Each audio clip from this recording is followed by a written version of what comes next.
من يطع الله والرسول فأولئك مع الذين أنعم الله عليهم من النبيين আল্লাহ বলেন যদি তোমরা আল্লাহ এবং তার রাসূলের আনুগত্য করতে পারো তাহলে তোমরা রাসূলের সঙ্গী হইয়া যাইবে, নবীর সঙ্গী হইয়া যাইবে। আর যখন নবীর সঙ্গী হইয়া যাইবে কিয়ামতের ময়দানে হাসর নাসর নবীর সঙ্গী হইবে, আর নবী তোমাকে সুপারিশ কইরা জান্নাত পর্যন্ত পৌঁছাইয়া দিবে। যখন কবর থেকে হাসরের ময়দানে উঠবে, উঠিয়াও দেখবা আমাদের নবী তোমার জন্য কান্না করতেছে, উম্মতি উম্মতি বলে ডাকতেছে। যখন ফুলসিরাতের পুলের পাশে যাইবেন তখনও দেখবেন নবী আমার দাঁড়ায় রইছে, উম্মতি উম্মতি বলে ডাকতেছে। মিজানের পাল্লায় যখন আমলনামা ওজন করা হবে সেখানেও গিয়া দেখবেন আমার আপনার নবী উম্মতি উম্মতি বলে ডাকতেছে। একটা বড় মজার ব্যাপার শোনাই। মিজানের পাল্লায় যখন আমলনামা ওজন করা হবে তখন আমার আপনার নবী পাল্লার পাশেই দাঁড়ায় থাকবেন। কি করবেন? পাল্লার পাশেই দাঁড়ায় থাকবেন। দেখেন না দান বিক্রি করেন বালা, যখন কি ওই যারা দান নেতারে কি বলে ব্যাপারী বা কয়েল নাকি, তারা যখন দান মাপে তখন আপনি আমি কি করি, হ্যাঁ কইরা দাঁড়ায় দেখতে থাকি যে কিভাবে মাপতেছে, ঠিক না? তখন অনেক সময় দেখা গেছে যদি বইরা দেওয়ার লোক না থাকে তখন আমরা সোল দেখি করি, দান যখন কম পড়ে তখন বইরা দিই, বেশি হলে দিলে নামাই দিই, এরকম করি না অনেক সময়? হাসরের ময়দানে যখন মিজানের পাল্লায় যখন উম্মতের আমল যখন মাপা হবে তখন আমার আপনার নবী এতিমের মতো দাঁড়ায় থাকবেন। কি করতে পারেন? এতিমের মতো দাঁড়ায় থাকবেন। তখন দেখা যাবে এই নবীর উম্মতের আমল নামা যখন মাপবে তখন নেকির পাল্লা অনেক উম্মতের হালকা হয়ে যাবে। কি হয়ে যাবে? যার নেকির পাল্লা ভারী হবে সে তো জান্নাতেই চলে যাবে, আর যার নেকির পাল্লা হালকা হয়ে গুনার পাল্লাটা ভারী হয়ে যাবে তখন তাফসীরের মধ্যে লিখছে নবীজি আস্তে করে পকেটে হাত দিবেন। কোথায় হাত দিবেন? পকেটে হাত দিয়ে এভাবে মুষ্টিবদ্ধ করবেন। কি করবেন? এভাবে মুষ্টিবদ্ধ করে হাতটা নিয়ে এই নেকির পাল্লার মধ্যে ছেড়ে দিবে, সঙ্গে সঙ্গে নেকির পাল্লাটা ভারী হয়ে যাবে। কি হয়ে যাবে? সঙ্গে সঙ্গে নেকির পাল্লাটা ভারী হয়ে যাবে। তখন এই গুনাহগার উম্মত তখন নবীর এই হাত পাল্লায় রাখার কারণে তখন তার নেকির পাল্লা যখন ভারী হয়ে যাবে, ফামান সাকুলাত মাওয়াজিনুহু ফাউলাইকা হুমুল মুফলিহুন, যার নেকির পাল্লা ভারী হয়ে যাবে সেই সফল কাম হয়ে যাবে, তাকেই আল্লাহ তাআলা জান্নাতে দিয়া দিবেন। তাহলে এই নবীর বন্ধু হওয়া, এই নবীর সাথী হওয়া, এই নবীর উম্মত হওয়া, এই নবীর অনুসরণ করা, এই নবীর আনুগত্য করা, নবীর দ্বীন মানা, নবীর সুন্নাহ মানা, নবীর শরীয়ত মানা, নবীর বিধিবিধান মোতাবেক আমি চলা, আমার স্ত্রীকে চলা, আমার ফ্যামিলি চালানো, আমার রাষ্ট্র চালানো, আমার ওয়ার্ড চালানো, আমার ইউনিয়ন চালানো, আমার থানা চালানো, আমার দেশ চালানো দরকার আছে না নাই? আমি যে আয়াতে কারিমা পাঠ করছি এই আয়াতের মধ্যে আল্লাহ তাআলা দুইটা কাজের কথা বলছেন। দুইটা কাজ করলে 4টা পুরস্কার দিবেন। কয়টা পুরস্কার? আমরা তো এটাই চাই নাকি বলেন? দুনিয়াতে সবাই একটাই চাওয়া পাওয়া, ডিউটি কম কিন্তু বেতন বেশি। এটা আমরা চাই না? শুধু একটা ক্ষেত্রে হইলো ডিউটি বেশি বেতন কম, সেটা হইলো ইমামতি আর মাদ্রাসা পড়ানোর ক্ষেত্রে। ইমাম সাহেব 24 ঘন্টা ডিউটি, 24 ঘন্টা ডিউটি, এটা 24 ঘন্টার মধ্যে কিন্তু কম না। সব সময় বেচারা গড়ি একটা হাতে রাখতেই হয়। কেউর গড়ি থাক না থাক ইমাম সাহেবের গড়ি লাগে, না হলে চাকরি থাকতো না। কিন্তু এরপরেও বেতন 3, 4, 5, 6, 5 মাসের, 3 মাসের, 4 মাসের করে বাকি থাকে। আমাদের এলাকা না, কারণ আমাদের এলাকা তো উন্নত এলাকা, এই জন্য আমাদের এলাকায় বাকি থাকে না, কিন্তু আমাদের এলাকায় এরকম থাকে আর কি। এই জন্য আমাদের চাওয়া পাওয়া হইলো ডিউটি কম কিন্তু বোনাস বেতন বেশি, এটাই তো আমরা খুশি হই নাকি বলেন? আল্লাহ তাআলা এইটাই দিতে চান বান্দাকে। আল্লাহ বলেন দুইটা কাজ 4টা বিনিময়। আল্লাহ বলেন মাইয়ুতিইল্লাহা ওয়ার রাসূল ফাউলাইকা মা'আল্লাযীনা আন'আমা আল্লাহ ফাউলাইকা মা'আল্লাযীনা আন'আমা আল্লাহু আলাইহিম মিনান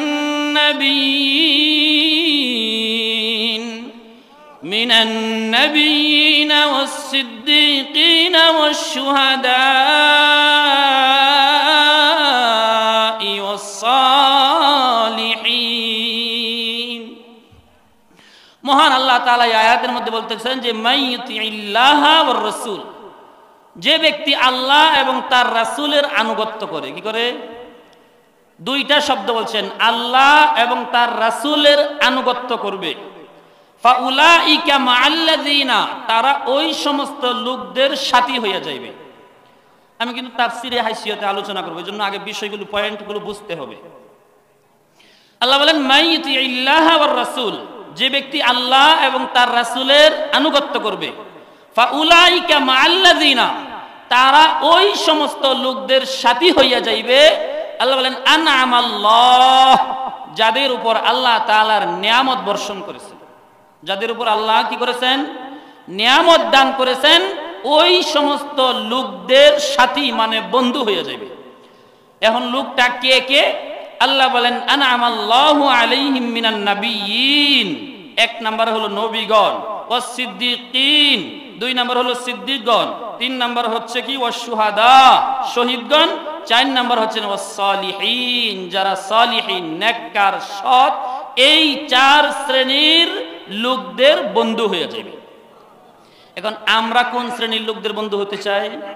আমরা হতে চাই যার ক্ষমতা বেশি, যার টাকা বেশি, যার শান মান মর্যাদা দুনিয়া হাইসিয়তে বেশি, আমরা ওই লোকের বন্ধু হতে চাই। ওই লোকের সাথে বন্ধুত্ব করার লাগি যা কিছু করা দরকার, স্যামস্যামি যতটুকু করার দরকার এতটুকু করতে আমরা রাজি আছি। মান, ইজ্জত, সম্মান, অর্থ, টাকা পয়সা, শ্রম সব বিলিয়ে দিতে চাই, তবুও আমি ওই টাকাওয়ালার, ক্ষমতাওয়ালার বন্ধু হতে চাই। আর আল্লাহ বলেন মাইয়ুতিইল্লাহ ওয়ার রাসূল, যে ব্যক্তি আল্লাহ এবং তার রাসূলের আনুগত্য করবে, তারা চার শ্রেণীর লোকের বন্ধু হয়ে যাইবে, যাদের উপর আল্লাহ তাআলা নিয়ামত দান করেছেন। এখন আল্লাহর আনুগত্য বলতে কি? এখানে অনেক আলোচনা, আমি লম্বা করব না। আল্লাহর আনুগত্য বলতে আল্লাহ যত বিধি বিধান দিয়েছেন, কি করেছেন? আল্লাহ যত বিধি বিধান দিয়েছেন সব বিনা দ্বিধায় মেনে নেওয়া, বিনা দ্বিধায় মেনে নেওয়া।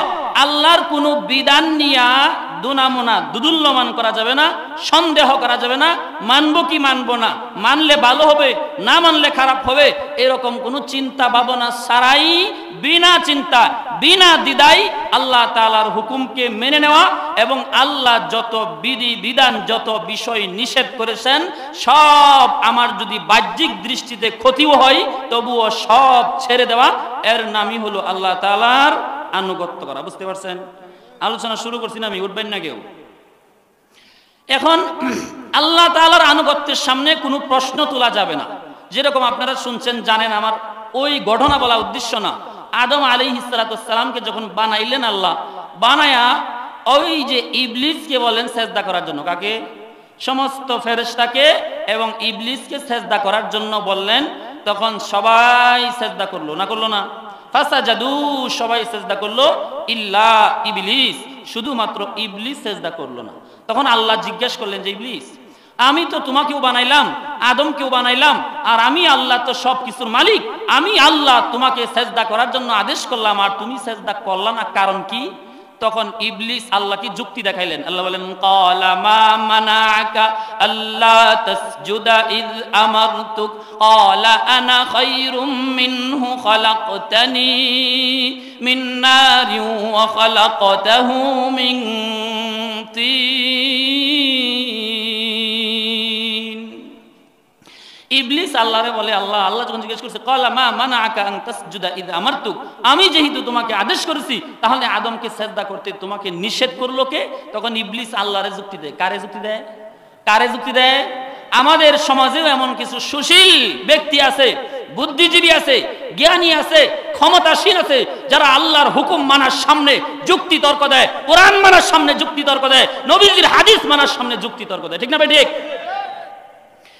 এখন যদি ইবলিসে যুক্তি দেয়া যে দলের মধ্যে চলে গেল, যারা আল্লাহর কোরআন মানতে গিয়া, আল্লাহকে মানতে গিয়া, আল্লাহর রাসূলকে মানতে গিয়ে, শরিয়া আইন মানতে গিয়ে, নবীজির সুন্নাহকে মানতে গিয়ে যারা যুক্তি তর্ক দাঁড় করাইবে, তাদেরও ফলাফল ইবলিসের সাথেই হবে। ঠিক না ভাই? ঠিক। ইবলিস আল্লাহরে বলতেছেন আনা খায়রুম মিনহু খালাকতানি মিন নার ওয়া খালাকতাহু মিন তিন। আল্লাহ তুমি তো আমারে বানাইছো আগুনের দ্বারা, আর আদমরে বানাইছো মাটি দ্বারা। মাটি ছাইরা দিলে যা নিচের দিকে, আগুন তো আপনার জ্বালায় দিলে ধরায় দিলে উঠে উপরের দিকে, তাহলে আগুন হলো ঊর্ধ্বমুখী, মাটি হলো নিম্নমুখী, তাহলে উপরের লোককে সেনা নিচের লোককে সম্মান দিবে। তাহলে আমি উপরে, আদম নিচে, সেজদা করলে তো যুক্তি হিসাবে আমাকে আদমের সেজদা করতে হয়, আর তুমি বলতেছো আমি আদমকে সেজদা করার জন্য, এটা তো আমার যুক্তি ধরে না। আল্লাহর সামনে কত বড় যুক্তি দিলেন। আল্লাহ বলেন ফাহবিত মিনহা, আমার দরবার থেকে তুই বের হয়ে যা, তোর মতন ইবলিস, তোর মতন ইবাদতওয়ালা, তোর মতন মাখলুক আমি আল্লাহর দরকার নাই। তাহলে যে কোনো হুকুম আল্লাহ তাআলা এবং আল্লাহর রাসূলের যত বিধিবিধান আছে সবগুলো আমাদেরকে নির্দ্বিধায়, বিনা দলিলে, বিনা সন্দেহে, বিনা দুদুল্যমান অবস্থা ছাড়া নির্বাক চিত্তে সবগুলো মেনে নেওয়া, এটাই হলো আল্লাহ তাআলার আনুগত্য। বুঝতে পারছেন? আল্লাহর রাসূলের আনুগত্য একটা আয়াতের লম্বা গঠন আছে। এক ইহুদি আর এক আপনার হচ্ছে মুসলমান, বুঝছেন? নাম কি ওয়াস্তে মুসলমান, মুনাফিক। তখন দুইজনে জমি নিয়ে দ্বন্দ্ব বাজে। ঘটনা বলবো না আমি, ঘটনা অনেক লম্বা। দুইজনে, আমার আলোচনায় ঢোকার জন্য আমি পয়েন্টটা ক্লিয়ার করতেছি কি। তখন দুইজনে দ্বন্দ্ব বাজাইলে তখন ওই যে আপনার যে মুনাফিক, সে বলতেছে কাব ইবনে আশরাফের দরবারে, আর এক মুনাফিক ইহুদির কাছে যাইবার লাগি, তাহলে বিচার সঠিক পাওয়া যাইব। নবীর কাছে যাইতে সে রাজি না। আর ইহুদি জানে যে মুহাম্মদ একজন সত্যবাদী, ন্যায় বিচারক, যদি আমরা মুহাম্মদের দরবারে যাই তাহলে ন্যায় বিচার পাবো। তখন ইহুদি বলে মুহাম্মদের দরবারে যাইতে, আর নাম কি ওয়াস্তে মুনাফিক মুসলমান বলে কাব ইবনে আশরাফ ইহুদি নেতার দরবারে যাইতে। অবশেষে ফাইসালা কইরা দুইজনে মিল্লা রাসূলের দরবারে গেছে। যাওয়ার পরে সবকিছু শুনিয়া রাসূল কোরআন মোতাবেক, ইনসাফ মোতাবেক তখন আইন বিচারের ফাইসালা দিলেন। জমি ইহুদি পাইছে। কেডা পাইছে? জমি ইহুদি পাইছে। আর আমরা কি করি? দলীয় লোকের পক্ষে সবসময় আমাদের বিচার যায়, ঠিক না? ঠিক। যে যখন, আমি কারো নাম বলতেছি না, যে যখনই ক্ষমতায় যাইবে তখন আইন শুধু তার পক্ষেই যাইবে, বিরোধী দলের পক্ষে কখনো আইন যাবে না, ঠিক না? ঠিক। তখন নবীজি বিচার করলে হিসাবে মুসলমান যে মুনাফিক ওর পক্ষে করণ লাগে, কারণ এই বেটা নাম কি ওয়াস্তে হইলেও মুসলমান, ওই বেটা হইলো মুনাফিক, ঠিক না? ঠিক। কিন্তু নবীজি যেটা ইনসাফ, ন্যায় বিচার অনুযায়ী বিচার করে দিলেন, ইহুদির পক্ষে রায় দিয়ে দিলেন। তখন মুসলমান মুনাফিক বিচারটা মানতে পারলো না। নবীজির দরবার থেকে উইটা একটু এই পাশে আয়া ওই ইহুদিকে বলতেছে যে মুহাম্মদ যে বিচারটা করছে বিচারটা সঠিক হয়েছে না, চলো আমরা একটু উমরের দরবারে যাই। কার দরবারে? উমরের দরবারে। কার দরবারে? নামটা কয়েকবার বলেন। কার দরবারে? উমরের দরবারে। উমরের নাম শুনলে ইবলিস বায়ু ছাড়তে ছাড়তে বলাইতো, শয়তান বায়ু ছাড়তে ছাড়তে বলাইতো। ওই উমরের দরবারে গেলেন, যাওয়ার পরে ঘটনা বললেন যে এই ঘটনা, আমরা দুইজন মুহাম্মদের দরবারে গেছিলাম, মুহাম্মদে বিচার করে দিছে। ইহুদি বলতেছে যে আমি মানছি, কিন্তু সে মানতেছে না। তখন উমর রাদিয়াল্লাহু তাআলা আনহু জিজ্ঞেস করলেন মুসলমান মুনাফিককে যে আসলে কি ঘটনা সত্য? তখন ওই মুসলমান মুনাফিক বলল হ্যাঁ ঘটনা সত্য, মুহাম্মদের দরবারে গিয়েছিলাম, তখন মুহাম্মদ ইহুদির পক্ষে রায় দিছে, আমি এই রায়টা মানতে পারি নাই। তখন উমর বলল ঠিক আছে তাহলে একটু বসো, আমি আসতেছি। তখন উমর রাদিয়াল্লাহু তাআলা আনহু ভিতরে গেলেন আর তরবারিটা নিয়ে আসলেন। আসিয়া এই মুসলমান মুনাফিকের গর্দানে একটা কোপ দিয়ে গর্দান উড়িয়ে দিলেন। দিয়া বললেন যে আল্লাহ এবং আল্লাহর রাসূলের বিধান মানতে পারে না, যে আল্লাহ এবং আল্লাহর রাসূলের আইন মানতে পারে না, সে আল্লাহর জমিনে থাকবে, এটা কখনো হতে পারে না, এটা কখনো হতে পারে না। উমর রাদিয়াল্লাহু তাআলা আনহু এই মুসলমান মুনাফিকের গর্দান উড়িয়ে দুনিয়া থেকে বিদায় করে দিলেন। এটাই আল্লাহ বলেন মাইয়ুতিল্লাহ ওয়ার রাসূল। আল্লাহ বলেন যে ব্যক্তি আল্লাহ এবং তার রাসূলের আনুগত্য করবে, কোনো দ্বিধা ছাড়া, কোনো সন্দেহ ছাড়া, নির্দ্বিধায় যারা আল্লাহ এবং তার রাসূলের আনুগত্য করবে, আল্লাহ বলেন ফাউলাইকা মাআল্লাযীনা আন'আমা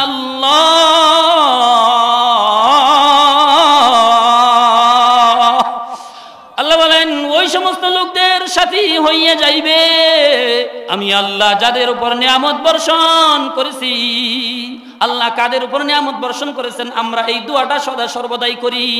5 ওয়াক্ত নামাজে যখন দাঁড়াই তখনও দোয়া করি, নফলে দাঁড়াই তখনও দোয়া করি, তাহাজ্জুদে দাঁড়াই তখনও দোয়া করি, আওয়াবিনে দাঁড়াই তখনও দোয়া করি, এশাকে দাঁড়াই তখনও দোয়া করি, চাষতের নামাজে দাঁড়াই তখনও দোয়া করি, যে কোনো নামাজে যখন আমরা তারাবির নামাজে দাঁড়াই তখনও দোয়া করি, বেতরের নামাজে দাঁড়াই তখনও দোয়া করি। আল্লাহ বলেন আলহামদুলিল্লাহি রাব্বিল আলামিন আর রহমানির রহিম মালিকি ইয়াউমিদ্দিন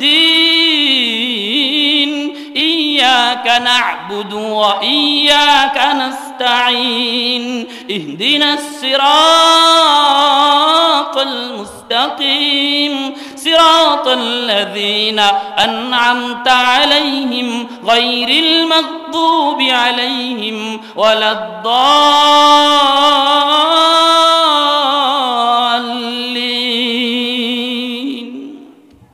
বান্দা যখনই নামাজে দাঁড়ায় তখনই দাঁড়ায় আল্লাহকে বলে, মালিক ইহদিনাস সিরাতাল মুস্তাকিম, আল্লাহ তুমি আমাদেরকে সোজা রাস্তা দেখাও। ইহদিনাস সিরাতাল মুস্তাকিম, সোজা সরল রাস্তা দেখাও, যেই রাস্তা দিয়ে চললে আমরা জান্নাতে যাইতে পারবো। আল্লাহ যেন অভিমান কইরা জিজ্ঞাসা করে, বান্দা বান্দা কোন রাস্তাটার কথা বলতেছ? আমি আল্লাহ তো চিনতে পারতেছি না, আমি আল্লাহ যেন বুঝতে পারছি না। বান্দা আমাকে বুঝাইয়া দাও, আমাকে একটু চিনাইয়া দাও, কোন রাস্তাটা তুমি চাইতেছ। আমাদের কাছে সন্তান অনেক কিছু অনেক সময় চাইলে তখন আমরা বুঝ যাও না বুঝার বান করি, কি বলি, বাবা কি চাইতেছো, কি বলতেছো? তখন সন্তান দৌড়া এটা দেখায়, বাবা এটা চাই, কি এইটা জিনিসটা কি? কবে এটা একটা খেলনা, এটাতে কি করে? আমি আপনি কিন্তু সবই জানি, জানার পরেও বাচ্চার সাথে কি করি, একটু মজা করে বলি যে বাচ্চা, যে বাবা আমি তো বুঝতেছি না, এটা করে কি, খায় না, মাথায় দেয় না, কি করে, আমাকে একটু বুঝাই দাও। তখন বাচ্চা আমাকে খুব সুন্দর করে বোঝায় যে আব্বা এটার মধ্যে এইবার ব্যাটারি পরে, এইবার সুইচ দে, এইবার দৌড় দে, এটাতে এই করা হবে সেই করাবো। তখন আপনি বলেন, ও আচ্ছা আচ্ছা বুঝতে পারছি। দেখি বাচ্চা বুঝানির পরে বুঝছিলেন না আগেই বুঝছিলেন? না বুঝছা কি বাচ্চা বয়স, হ্যাঁ ঘুমাই না দেখে বুঝছি নাকি? ও হুজুর এইবার না বুঝলে কি বোঝাই না, মোটামুটি বুঝি আর কি। লেখাপড়ার কথা কইলে একটু কম বুঝি, টিয়া পয়সার কথা কইলে এই আবার ঠিকই বুঝি, বাড়িতে আবার আর একটু বালা বুঝি। আমরা কোনো অংশে আল্লাহর রহমতে কম বুঝি না। যাক, যে কথাটা বলতেছিলাম, বান্দা আল্লাহর কাছে দৈনন্দিন 5 ওয়াক্ত নামাজে দাঁড়ায় ইহদিনাস সিরাতাল মুস্তাকিম, বান্দা বলে আল্লাহ তুমি আমাদেরকে সোজা সরল রাস্তা দেখাইয়া দাও। আল্লাহ যেন বলে, বান্দা কোন রাস্তাটা চাইতেছ, কোন রাস্তাটা আমি তো বুঝতেছি না, এই চর সলবার রাস্তা চাইতেছ নাকি চর আশাবর যাওয়ার রাস্তা চাইতেছ নাকি বাইকান্দি যাওয়ার রাস্তা চাইতেছ, আমাকে একটু পরিষ্কার করে বুঝাইয়া দাও। তখন বান্দা যেন আল্লাহকে বলে, মালিক সিরাতাল লাযীনা আন'আমতা আলাইহিম, আল্লাহ আপনি আমাদেরকে ওই রাস্তাটা দেখাইয়া দেন যে রাস্তার উপরে আপনি যাদের উপর নিয়ামত বর্ষণ করেছেন। আল্লাহ বলেন, ও ও এখন চিনতে পারছি এইটা কোন রাস্তাটা। এইটাই আল্লাহ ওই আয়াতে বলেন, ফাউলাইকা মা'আল্লাযীনা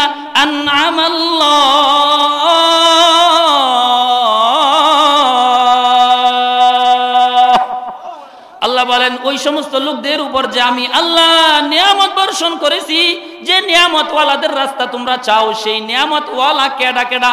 আল্লাহ বলেন, আন'আমাল্লাহু আলাইহিম মিনান নাবিয়্যিন ওয়াস-সিদ্দীকিন ওয়াশ-শুহাদা'i ওয়াস-সালিহিন।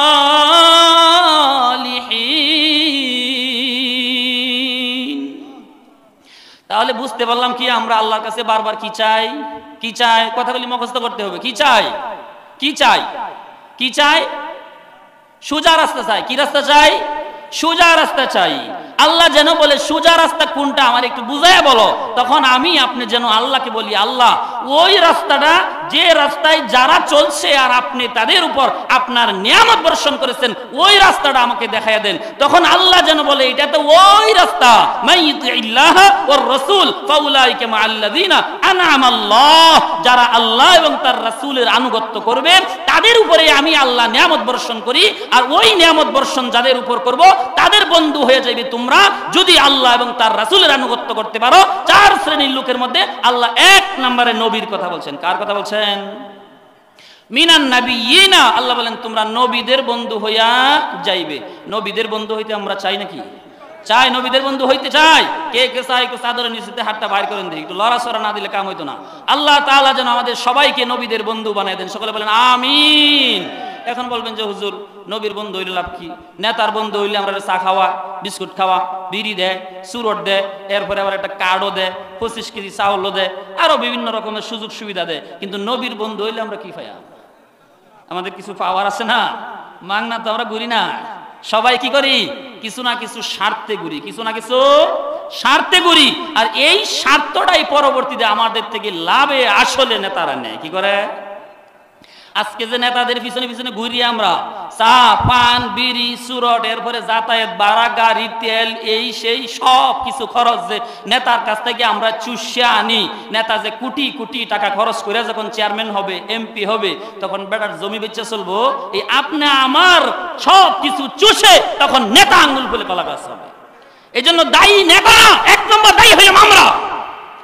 আমরা যদি নেতার সাথে গাদ্দারি না করতাম তাহলে নেতা যখন এমপি হইতো, নেতা যখন চেয়ারম্যান হইতো, নেতা যখন মন্ত্রী হইতো, তাহলে আমাদের সাথেও গাদ্দারি করতো না। কারণ আমরা চা পান বিড়ি সুরট খাইতে খাইতে নেতাকে আমরা একেবারে লসে ফেলাই দিছি, নেতার কোটি কোটি টাকা খরচ করে নেতাকে আমরা ডাউন করে দিছি। তখন নেতার এগুলি কিনতে হবে না, তখন তো আপনি আমাদের দিয়াই কিনবে, তখন নেতার দোষ হয়ে যাবে। নেতা চুরি করে, তাহলে চুর এক নম্বর শিখাইলাম কেডা? চুরিটা শিখাইলো কেনা তাকে?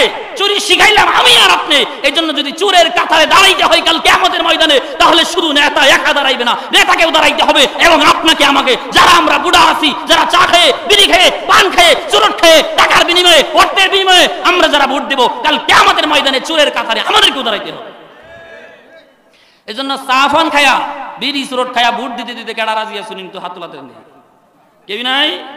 এখন কইতেন না, এখন কইন যে হুজুর এটা এখন কইলে এটা মানিজ্য ভাষা না, যখন আইব তখন কাম। আগের থেকে অত বুদ্ধি টুদ্ধির দরকার নাই, আমরা এটা বুঝি। যখন সময় আইব তখন দেখুন যাইব কুম্বা কি করি না করি, ঠিক না ভাই? ঠিক। তাহলে যে কথাটা বলতেছিলাম, নবীর বন্ধু হওয়া যাবে। কার বন্ধু হওয়া যাবে? নবীর বন্ধু হইলে লাভ কি?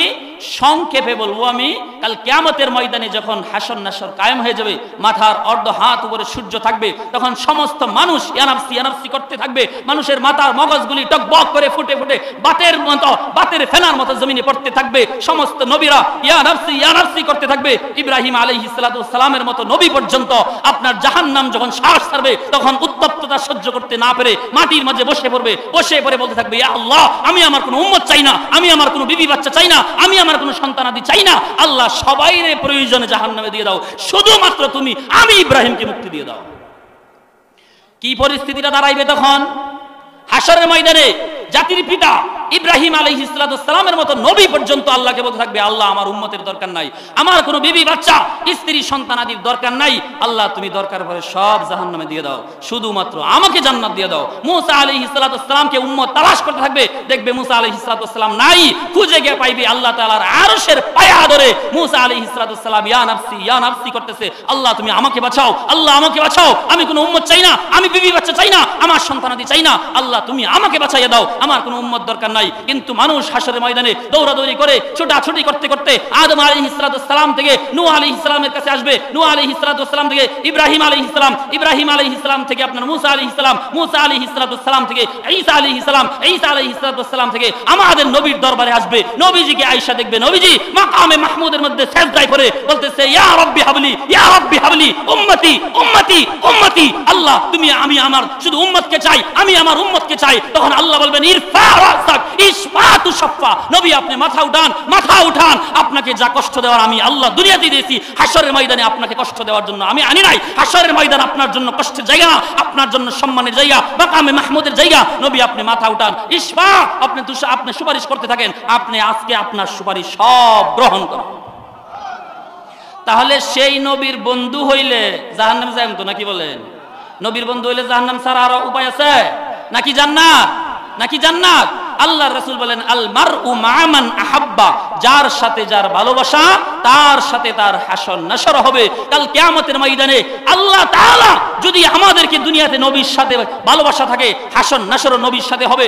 আলেম উলামাদের সাথে যদি ভালোবাসা থাকে, হাসর নাসর আলেম উলামাদের সাথে হবে। যদি ওরাসাতে আম্বিয়ার সাথে ভালোবাসা থাকে, হাসর নাসর আম্বিয়া আপনার ওরাসাতে আম্বিয়াদের সাথে হবে। মসজিদের ইমামের সাথে যদি ভালোবাসা থাকে, হাসরের ময়দানে হাসর নাসর ইমামের সাথে হবে। মাদ্রাসার শিক্ষকের সাথে যদি ভালোবাসা থাকে, হাসর নাসর মাদ্রাসার শিক্ষকের সাথে হবে। আর যদি বাউলের সাথে আপনার সম্পর্ক থাকে, যে ব্যক্তি আল্লাহকে নিয়ে কটূক্তি করে, আল্লাহকে গালি দেয়, কাল কিয়ামতের ময়দানে আপনার হাসর নাসর সেই বাউলের সঙ্গে হবে। ঠিক না বে ঠিক? তাহলে আমরা কি এতক্ষণে বুঝতে পারলাম? আল্লাহ বলেন, মাইয়ুতিইল্লাহ ওয়ার রাসূল ফাউলাইকা মাল্লাযীনা আন'আমাল্লাহু আলাইহিম মিনান নাবিয়্যিন। আল্লাহ বলেন, যদি তোমরা তোমরা আল্লাহ এবং তার রাসূলের আনুগত্য করতে পারো তাহলে তোমরা রাসূলের সঙ্গী হইয়া যাইবে, নবীর সঙ্গী হইয়া যাইবে। আর যখন নবীর সঙ্গী হইয়া যাইবে কিয়ামতের ময়দানে হাসর নাসর নবীর সঙ্গে হইবে, আর নবী তোমাকে সুপারিশ কইরা জান্নাত পর্যন্ত পৌঁছাইয়া দিবে। যখন কবর থেকে হাসরের ময়দানে উঠবে, উঠিয়াও দেখবা আমাদের নবী তোমার জন্য কান্না করতেছে, উম্মতি উম্মতি বলে ডাকতেছে। যখন ফুলসিরাতের পুলের পাশে যাইবেন তখনও দেখবেন নবী আমার দাঁড়ায়া রইছে, উম্মতি উম্মতি বলে ডাকতেছে। মিজানের পাল্লায় যখন আমলনামা ওজন করা হবে সেখানেও গিয়া দেখবেন আমার আপনার নবী উম্মতি উম্মতি বলে ডাকতেছে। একটা বড় মজার ব্যাপার শোনাই। মিজানের পাল্লায় যখন আমলনামা ওজন করা হবে তখন আমার আপনার নবী পাল্লার পাশেই দাঁড়ায় থাকবেন। কি করবেন? পাল্লার পাশেই দাঁড়ায় থাকবেন। দেখেন না, ধান বিক্রি করেন বালা যখন কি ওই যারা ধান নেতারে কি বলে ব্যাপারী বা কয়েল নাকি, তারা যখন ধান মাপে তখন আপনি আমি কি করি, হ্যাঁ করে দাঁড়ায় দেখতে থাকি যে কিভাবে মাপতেছে, ঠিক না? তখন অনেক সময় দেখা যাচ্ছে যদি বইরা দেওয়ার লোক না থাকে তখন আমরা সোল দেখি করি, ধান যখন কম পড়ে তখন বইরা দিই, বেশি হইলে দিলে নামাই দিই, এরকম করি না অনেক সময়? হাসরের ময়দানে যখন মিজানের পাল্লায় যখন উম্মতের আমল যখন মাপা হবে তখন আমার আপনার নবী এতিমের মতো দাঁড়ায় থাকবেন। কি করতে পারেন? এতিমের মতো দাঁড়ায় থাকবেন। তখন দেখা যাবে এই নবীর উম্মতের আমল নামা যখন মাপবে তখন নেকির পাল্লা অনেক উম্মতের হালকা হয়ে যাবে। কি হয়ে যাবে? যার নেকির পাল্লা ভারী হবে সে তো জান্নাতেই চলে যাবে, আর যার নেকির পাল্লা হালকা হয়ে গুনার পাল্লাটা ভারী হয়ে যাবে তখন তাফসীরের মধ্যে লিখছে নবীজি আস্তে করে পকেটে হাত দিবেন। কোথায় হাত দিবেন? পকেটে হাত দিয়ে এভাবে মুষ্টিবদ্ধ করবেন। কি করবেন? এভাবে মুষ্টিবদ্ধ করে হাতটা নিয়ে এই নেকির পাল্লার মধ্যে ছেড়ে দিবে, সঙ্গে সঙ্গে নেকির পাল্লাটা ভারী হয়ে যাবে। কি হয়ে যাবে? সঙ্গে সঙ্গে নেকির পাল্লাটা ভারী হয়ে যাবে। তখন এই গুনাহগার উম্মত তখন নবীর এই হাত পাল্লায় রাখার কারণে তখন তার নেকির পাল্লা যখন ভারী হয়ে যাবে, ফামান সাকুলাত মাওয়াজিনুহু ফাউলাইকা হুমুল মুফলিহুন, যার নেকির পাল্লা ভারী হয়ে যাবে সেই সফল কাম হয়ে যাবে, তাকেই আল্লাহ তাআলা জান্নাতে দিয়া দিবেন। তাহলে এই নবীর বন্ধু হওয়া, এই নবীর সাথী হওয়া, এই নবীর উম্মত হওয়া, এই নবীর অনুসরণ করা, এই নবীর আনুগত্য করা, নবীর দ্বীন মানা, নবীর সুন্নাহ মানা, নবীর শরীয়ত মানা, নবীর বিধিবিধান মোতাবেক আমি চলা, আমার স্ত্রীকে চলা, আমার ফ্যামিলি চালানো, আমার রাষ্ট্র চালানো, আমার ওয়ার্ড চালানো, আমার ইউনিয়ন চালানো, আমার থানা চালানো, আমার দেশ চালানো দরকার আছে না নাই? আছে না নাই? কারা কারা পক্ষে আছে নবীর আইন অনুযায়ী, কোরআনের আইন অনুযায়ী আমাদের দেশ চলুক? কেডা কেডা চায়? কেডা কেডা চায়? কিবা চলবো? চলবোটা কিবা? কোরআন মোতাবেক দেশ চালাই নেব। মাইয়ুতিইল্লাহ ওয়ার রাসূল فأولئك مع الذين أنعم الله عليهم من النبيين والصديقين والشهداء والصالحين। আল্লাহ বলেন যদি তোমরা আল্লাহ এবং তার রাসূলের আনুগত্য করতে পারো তাহলে তোমরা চার শ্রেণীর লোকের বন্ধু হইয়া যাইবে। এক নাম্বার হলো তোমরা ওই সকল লোকের বন্ধু হইয়া যাইবে যাদের উপর আল্লাহ তাআলা নিয়ামত বর্ষণ করছেন, আর তাদের মধ্যে এক নাম্বার সিরিয়ালে হলো নবী। দুই নাম্বার হলো সিদ্দিক, দুই নাম্বার হলো যারা সিদ্দিক তাদের বন্ধু হইয়া যাইবে। সিদ্দিক কারা? সিদ্দিকের ব্যাখ্যা কয়েকটা। এক নাম্বার অর্থ হলো যারা জীবনে কোনোদিন মিথ্যা কথা বলে নাই, যাদের অন্তর জবান উপরে ভিতরে সব ঠিক আছে, তাদেরকে সিদ্দিক বলা হয়। সিদ্দিকের কয়টা অর্থ? সিদ্দিকের দুইটা অর্থ। একটা হলো জীবনে যে কোনোদিন মিথ্যা বলে নাই। কি বলে নাই? জীবনে যে কোনোদিন মিথ্যা বলে নাই তারে সিদ্দিক বলা হয়। আর একটা হইলো যার ভিতরে যে জিনিস আছে আপনার জবানেও তাই প্রকাশ করে, কাজে কর্মেও তাই করে, অর্থাৎ ভিতর জবান কাজ তিন জিনিস এক থাকে, তাকে কি বলা হয়? সিদ্দিক বলা হয়। আর যার তিন জিনিস ভিন্ন থাকে, ভিতরে একটা, জবানে আর একটা, কর্মে আর একটা, তাদেরকে মুনাফিক বলা হয়। কি বলা হয়? তাদেরকে মুনাফিক বলা হয়। তাহলে সিদ্দিক নামে আমরা কাকে চিনি? সিদ্দিক নামে কাকে চিনি আমরা? সিদ্দিক হলেন হযরত আবু বকর রাদিয়াল্লাহু তাআলা আনহুর উপাধি হলো সিদ্দিক। আবু বকর রাদিয়াল্লাহু তাআলা আনহুর এই সিদ্দিক উপাধিটা কে দিয়েছেন? কে দিয়েছেন? আল্লাহ তাআলা দিয়েছেন। এই জন্য এই সিদ্দিকের উপাধি ঠিক রাখার জন্য আল্লাহ তাআলা একটা আয়াতও নাজিল করেছেন। ঘটনাটা বলবো কি? এই যে যেরকম মনে করেন যে আবুল সরকার, বাউল আবুল সরকার, আল্লাহ তাআলা কি করছেন? গালি দিচ্ছেন, গালি দেওয়ার পরেও আমাদের গায়ে কি হয় না, নাড়া দেয় না, ঈমান নড়ে না, আমাদের কোনো চিন্তা চেতনা আসে না, শরীরে জোশ আসে না, কারণ ঈমানের দুর্বলতার কারণে আমরা কিছু করতে পারতেছি না। কিন্তু আপনারা শুনছেন আবু বকর রাদিয়াল্লাহু তাআলা আনহু অত্যন্ত নরম দিলের মানুষ ছিলেন। কি ছিলেন? একেবারে কোমল হৃদয়ের, নরম হৃদয়ের অধিকারী ছিলেন। তখন হযরত আবু বকর রাদিয়াল্লাহু তাআলা আনহু একদিন রাস্তা দিয়ে যাইতেছেন, যাওয়ার সময় এক ইহুদি বড় ধনী পণ্ডিতের বাড়ির কাছ দিয়ে যাইতেছেন, তার নাম হলো ফিনহাস। কি নাম? ফিনহাস। ইহুদির নাম কি? ফিনহাস। এই ফিনহাস তার ঘরে অনেক লোক টুক নেয়া ইহুদি ধর্মের আলোচনা করতেছে। তখন আবু বকর রাদিয়াল্লাহু তাআলা আনহু এই ফিনহাসের ঘরে গিয়া ফিনহাস এবং তার দলবলকে ইসলামের দাওয়াত দিল। কে দাওয়াত দিল? ইসলামের দাওয়াত দিল। দাওয়াত দিলে তখন ফিনহাস আবু বকররে বলতেছেন, আবু বকর, তোমার আল্লাহ তো ফকির। তোমার আল্লাহ কি? ফকির, গরিব, দরিদ্র, আর আমি হলাম এত ধনী, আমি এত বিশাল ক্ষমতা, টাকা পয়সার অধিকারী, আর আমি এত টাকা পয়সা ক্ষমতার অধিকারী হইয়া তোমার গরিব আল্লাহকে আমি অনুসরণ করব? এটা কখনো হতে পারে না। আল্লাহর বিরুদ্ধে আইন চলে গেলে, নবীর বিরুদ্ধে কথা চলে গেলে, নরম মানুষও যদি ভিতরে ঈমান থাকে, তখন নরম আর নরম থাকে না, তখন গরম হইয়া ওঠে। ঠিক না বেঠিক? কার কথা এটা? আল্লাহর কথা। মুহাম্মাদুর রাসূলুল্লাহ ওয়াল্লাযীনা মাআহু আশিদ্দাউ আলাল কুফফার রুহামাউ বাইনাহুম। আল্লাহ বলেন মুহাম্মাদুর রাসূলুল্লাহ, তার সাথী যারা আছে, ওয়াল্লাযীনা মাআহু আশিদ্দাউ আলাল কুফফার, তারা হলো কাফেরদের বেলায় কঠোর, রুহামাউ বাইনাহুম, আর পরস্পরে হলো একে অপরের প্রতি নরম দিল, একে অপরের প্রতি সহানুভূতিশীল, একে অপরের প্রতি দয়াশীল, একে অপরের প্রতি মায়াশীল। আর হযরত আবু বকর রাদিয়াল্লাহু তাআলা আনহু যখন ওই ফিনহাসকে ইসলামের দাওয়াত দিলেন, আর ফিনহাস যখন আল্লাহকে গরিব বলে, আল্লাহকে ফকির বলে যখন গালি দিলেন, তখন আবু বকর রাদিয়াল্লাহু তাআলা আনহু ঈমানে ভরপুর থাকার কারণে সঙ্গে সঙ্গে শরীর গরম হয়ে গেল। আবু বকর রাদিয়াল্লাহু তাআলা আনহু ফিনহাসকে গালের মাঝে একেবারে সজোরে এমন এক চপেটাঘাত করলেন, চর দেওয়ার সঙ্গে সঙ্গে ফিনহাস ভীত সন্ত্রস্ত হয়ে গেল। আবু বকর রাদিয়াল্লাহু তাআলা আনহুর সঙ্গে আর কথা বাড়াই নাই, যে নরম মানুষ যেহেতু গরম হয়ে গেছে, এখন যদি আমি বাড়াবাড়ি করি তাহলে ঈমানের পাওয়ারে আমাকে ছাড়বে না। তখন ওই ফিনহাস মনে মনে চিন্তা করলো, মুহাম্মাদের দরবারে বিচার নিয়ে যাব।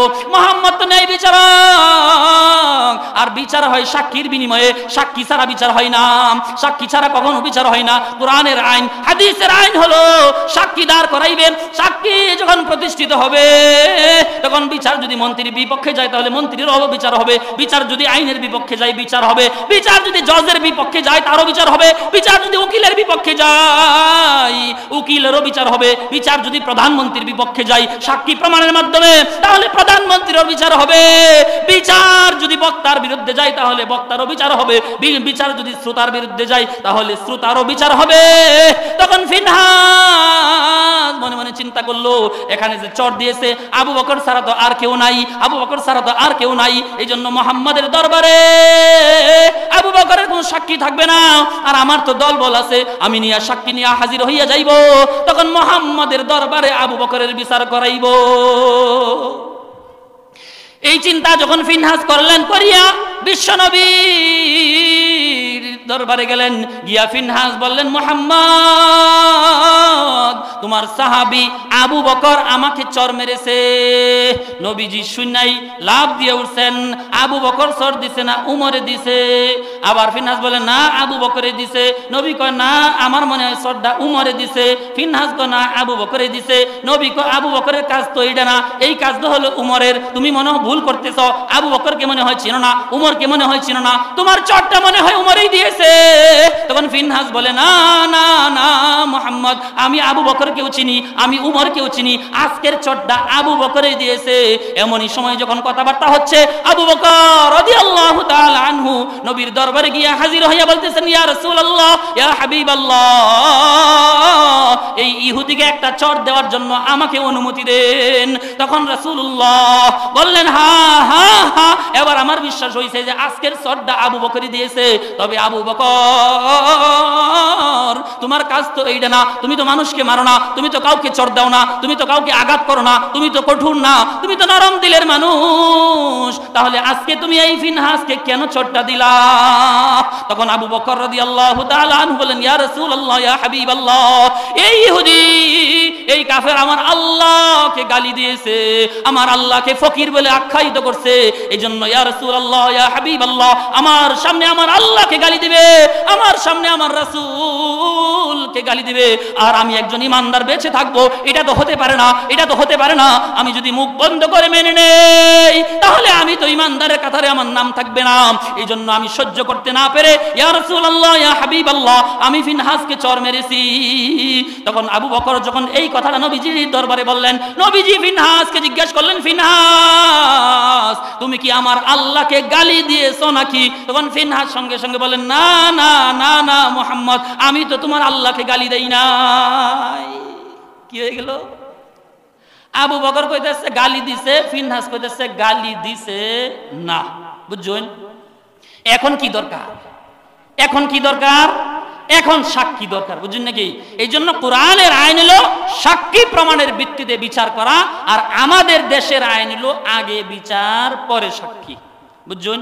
একটা কি ইচ্ছা কই, 1 মিনিট শুনবেন।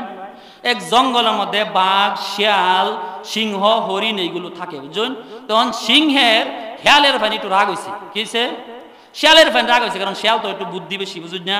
আমরা দেশে যেরকম মোল্লার আরে দেখতে না, মোল্লার আরে দেখতে না, কারণ মোল্লার আর বুদ্ধি বেশি। বুদ্ধি বেশি বলতে কোরআন হাদিসের জ্ঞান আছে, তো এই জন্য ভুল যেটা এটা ধরাই দেয়, এই জন্য মোল্লারা সমাজের বেশি হয়েছে। এখন সিংহ যে অন্যায় করে তার মন মতো যে দেশ চালা, এই জন্য শিয়ালে খালি ফেস লাগাই দেয়। তখন সিংহ বুদ্ধি করছে যে এই দুশ্মন রে আর এই দেশ রাখতাম না।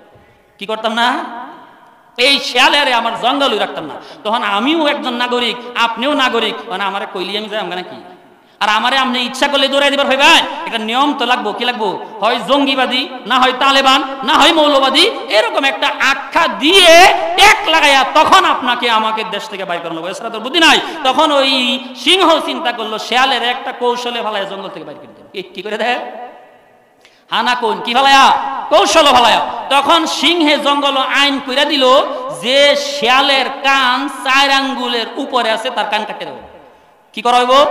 যে শিয়ালের কান 4 আঙ্গুলের উপরে আছে, তার কান কেটে দেওয়া হবে। বুঝতে পারছেন কথাটা? বুঝতে পারছেন? তখন বড় শিয়াল যেটি সবটির তো কান 4 আঙ্গুলের উপরে, তখন বড়রা যখন যাইব তখন ছুটি বই থাকবো। আপনারা যে সবাই আইসুন, অনেকে বাচ্চা লই আইসুন, তখন আপনি যদি যাইন গেতে বাচ্চারা থয়ে দেবেন, বাচ্চারা থয়ে দেবেন। তখন শিয়ালেও সে চিন্তা করলো যে যার কান এত লম্বা কান থাকবো কেন, এই জন্য যার কান 4 আঙ্গুলের উপরে আছে তার কান কাটতে দেন। তখন এই কথা বললে কান কাটা শুরু করলো। শিয়াল তো দৌড়াদৌড়ি করে জঙ্গল থেকে ফলানি শুরু করছে। তখন এক ছোট বাচ্চা, ছোট শিয়ালের বাচ্চা, যার কান 4 আঙ্গুল হইছে না হেন, এই বাচ্চাও দৌড়াইতেছে। তখন আরেক শিয়ালে জিজ্ঞাসা করে, কিরে বেটা, তোর কান তো 4 আঙ্গুল হইছে না, তাহলে তুই দৌড়াস কেন? তখন বাচ্চা জবাব দিতেছে, আরে কান তো মাইপে কাটে না, কাইটে ভরে মাফে। কি করে? কান মাইপে কাটে না, কাইটিয়া ভরে মাফে। এই জন্য আমার কান 4 আঙ্গুল আর 2 আঙ্গুল কাইটিয়া ভরে মাপ দিব। তখন মাপলে আমার লাভ কি? কান তো কাটতেই ভালো, এই জন্য আগেই ফলাইতেছি। এই জন্য আমাদের দেশের আইন হলো আসামি দৈরা নেয়া, রিমান্ডে নেয়া, 7 দিন 15 দিন মার দেয়া, জেল জুলুম দেয়া, 5 বছর 7 বছর পরে গিয়া প্রমাণ হয় আসামি নির্দোষ। কি দোষ? আসামি নির্দোষ। তাহলে 7 বছর যে জেল খাড়াইলেন, কোন বাবার আইনে এই লোকটাকে 7 বছর তুই জেল খাড়াইলে? আমার আগের বক্তা জুলুম সম্পর্কে আলোচনা করছে। কি সম্পর্কে? জুলুম সম্পর্কে।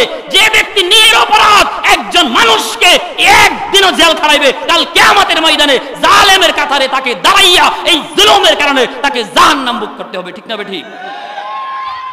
কই আলোচনা আছে না মনে আছে? দেখিস আমরা কই আছো? মানে শিয়ালের কান তো কাটিয়ে আসিন কই থেকে আইলাম এটা কোন? আগে সাক্ষী পরে বিচার, আগে সাক্ষী পরে বিচার। আবু বকর রাদিয়াল্লাহু তাআলা আনহু বললেন, আল্লাহকে গালি দিছে। ফিনহাস কয়, আল্লাহরে গালি দিছি না, আমি কি করছি না? দিছি না। তখন নবীজি বলতেছেন, আবু বকর সাক্ষী আনো। ফিনহাস তুমি সাক্ষী আনো। কারণ ফিনহাসের দল তো আছেই, বইয়া ওই যে সাইমসা কতুরি আসিন, ফাউটিপতাসিন, তেল মারতাসিন, এরা কো হ নবী আমাদের নেতা গালি দিছে না, আমাদের নেতা গালি দিছে না, আমাদের নেতাকে এই সমস্ত আল্লাহর নিয়ে কোনো কথাই কইছে না, আল্লাহ তো ধনী আমরা জানি, এই সমস্ত কথা তো আমাদের নেতা বলছে না। তখন আবু বকরকে নবীজি বলতেছেন, আবু বকর সাক্ষী নিয়ে আসো, সাক্ষী নিয়ে আসো। আবু বকর বলেন, ইয়া রাসূলুল্লাহ আমার তো কোনো সাক্ষী নাই, আমি জীবনে মিথ্যা কথা বলি না, আপনি জানেন আল্লাহ আমার উপাধি দিয়েছেন সিদ্দিক, আর আমি মিথ্যা বলবো না। আবু বকরকে নবীজি বলতেছেন, আবু বকর তুমি যে মিথ্যা বলো না, তুমি যে মিথ্যা বলবে না, আমি এটা জানি, কিন্তু কোরআনের আইন হাদিসের আইন হলো সাক্ষী লাগবে, তোমার যেহেতু সাক্ষী নাই আজকে তোমার বিরুদ্ধে বিচার চলে যাবে। এই ইহুদি তোমাকে একটা চড় দিবে। কি করবে? ইহুদি তোমাকে একটা চড় দিবে, কারণ মায়ের বিনিময়ে মায়ের, আল কিসাসু বিল কিসাস ওয়াল জুরুহু বিল জুরুহ। আপনার আল্লাহ তাআলা কোরআনের মধ্যে কিসাস দিয়ে দিয়েছেন, হত্যার বিনিময়ে হত্যা, আঘাতের বিনিময়ে আঘাত, দাঁতের বিনিময়ে দাঁত, পায়ের বিনিময়ে পা, চক্ষুর বিনিময়ে চক্ষু, নাকের বিনিময়ে নাক, হাতের বিনিময়ে হাত। যার যতটুকু আপনি ক্ষতি করবেন কোরআনের আইন হলো তার ততটুকু ক্ষতি করবেন। আপনি যদি বিনা অন্যায় কারো হাত কাটালেন, কোরআনের আইন হলো আপনারও হাতটা সুন্দর করে কাটতে দিব। কি করে দিব? ঘুষি মেরা নাক ভাঙিয়ে শুন একবার, কি করে শুন? ঘুষি মেরা নাক ভাঙিয়ে শুন। কোরআনের আইন হলো আপনার ঘুষি মেরা নাকটা করবো ভাঙিয়ে দিব, বুঝছেন নাকি? তবে হ্যাঁ, যদি আপনি মাফ করে দিন যে জায়গা আমার নাক তো গেছে হেডটা ভাঙলে তো আমার দায়িত্ব, আমি মাফ করে দিলাম, তাইলে আবার কোরআন হাদিসের এটাও নিয়ম আছে, বুঝছেন নাকি? তাহলে ওই যে নবী যখন আবু বকরের কাছে সাক্ষী চাইলেন, আবু বকর বলেন, না না ইয়া রাসূলুল্লাহ আমার তো সাক্ষী নাই। তখন নবীজি মনে মনে ভারাক্রান্ত যে আজকে আমার আবু বকরকে একজন ইহুদি চর দিবে। তবে চর খাওয়াটা ব্যাপার না, আবু বকর কি প্রমাণিত হইতেছে? না, আবু বকর কি প্রমাণিত হইতেছে? মিথ্যাবাদী প্রমাণিত হইতেছে। যে আবু বকর সিদ্দিক সত্যবাদী, জীবনে কোনোদিন মিথ্যা কথা বলে নাই, যার উপাধি স্বয়ং আল্লাহ দিয়েছেন, সেই আবু বকর কি আজকে ফিনহাসে এমন পাইতা করেছে, এমন কলা কৌশল করেছে, এমন চক্রান্ত করেছে যে এখন এই মুহূর্তে আবু বকরকে মিথ্যাবাদী বলে প্রমাণিত করবে। এমন সময় আবু বকর বলতেছেন, ইয়া রাসূলুল্লাহ, ইয়া হাবিবাল্লাহ, আপনি তো জানেন আমার জীবনে আমি কোনোদিন মিথ্যা কথা বলি নাই, কিন্তু আমি যেহেতু আল্লাহর ইজ্জত রক্ষা করার জন্য আমি ফিনহাসকে চড় দিয়েছি, আমার নিজের কোনো সম্মানের কারণে না, আমার কোনো ক্ষমতা টিকানোর কারণে না, আমার কোনো টাকার জন্য না, আমার কোনো দেশ টিকানোর জন্য না, আমি একমাত্র আল্লাহর ইজ্জত রক্ষা করার জন্য, আল্লাহর সম্মান রক্ষা করার জন্য, আমার ঈমান টিকানোর জন্য আমি এই ফিনহাসকে চড় দিয়েছি। আর আমি যদি আমার কথায় সত্যবাদী হইয়া থাকি তাহলে অবশ্যই আল্লাহ তাআলা আমার পক্ষে কোনো সাক্ষী নাজিল করবেন। এমন সময় নবীজি বলেন, না না না আবু বকর, আদালত এই কথায় চলে না, আদালত কারো কথায় চলে না, আদালত হাকিমের কথা চলে না, আদালত উকিলের কথা চলে না, আদালত নেতার কথা চলে না, আদালত হুজুরের কথা চলে না, আদালত কারো কথা চলে না, আদালত চলে তার আইনের গতিতে। আর আল্লাহর কোরআনের আইন হলো, তুমি যেহেতু তাকে চড় দিয়েছ আর এর সাক্ষী প্রমাণ যেহেতু তুমি দিতে পারো নাই, এই জন্য তোমাকেও ফিনহাস একটা চড় দিবে। এমন সময় ফিনহাসও রেডি হয়ে গেছে আবু বকরকে চড় দেওয়ার জন্য, আবু বকরও রেডি হয়ে গেছে চড় খাওয়ার জন্য। আর সমস্ত সাহাবীরা সবাই হাই হতাশ করতেছে, ইয়া আল্লাহ ইয়া আল্লাহ, আজকে কি হইয়া গেল? আবু বকরকে সিদ্দিক উপাধি আপনিই দিলেন, আর আবু বকরকে মিথ্যাবাদী আপনিই বানাইয়া দিতেছেন। এমনই সময় হযরত জিবরাইল আলাইহিস সালাতু ওয়াস সালাম নবীজির দরবারে আসিয়া বলতেছেন, ইয়া রাসূলুল্লাহ, ইয়া হাবিবাল্লাহ, আপনি এই ফিনহাসকে থামান, আবু বকরের চরকে থামান। লাকাদ সামিআল্লাহু কাওলাল্লাযিনা ক্বালু ইন্নাল্লাহা ফাকীরুন ওয়া নাহনু আগনিয়া। আল্লাহ তাআলা আয়াত নাযিল কইরা জানায় দিলেন, হে নবী, লাকাদ সামিআল্লাহ, নিশ্চয়ই আল্লাহ শুনেছেন, কাওলাল্লাযিনা, ওই সমস্ত লোকদের কথা, ক্বালু, যারা বলছে, ইন্নাল্লাহা ফাকীর, নিশ্চয়ই আল্লাহ হলেন ফকির, আল্লাহ হলেন গরিব, আল্লাহ হলেন দরিদ্র, ওয়া নাহনু আগনিয়া, আর আমরা হইলাম ধনী। কেডা ধনী? তখন আবু বকর সত্যবাদী প্রমাণিত হইলেন কি হইলেন না? হইলেন কি হইলেন না? একেই বলা হয় সিদ্দিক। কারে বলা হয় সিদ্দিক? কারে বলা হয় সিদ্দিক?